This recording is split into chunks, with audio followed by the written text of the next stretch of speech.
Hi everyone, welcome. Today we're going to show you how to make a baked kale mushroom quesadilla. What you'll do is make sure to wash your hands thoroughly. Next, preheat the oven to 400 Fahrenheit. The next step is destamp and chop 3 cups worth of kale leaves. Take 8 ounces of mini portobello mushroom. Take off the stem of the mushroom and grab a spoon to take out the gills of the mushroom. After that, chop them into small pieces.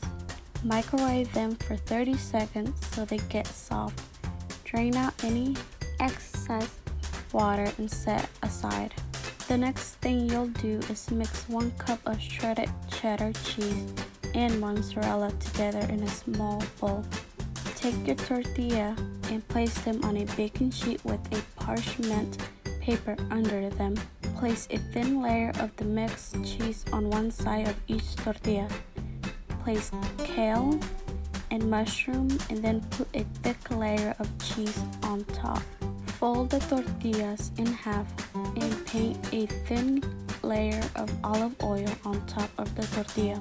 Place the uncooked quesadillas in the oven for 6 to 7 minutes or until the cheese is melted. The last thing you'll do is take out the quesadillas and let it cool for 10 minutes before serving. Enjoy and have a great day, and thank you for watching.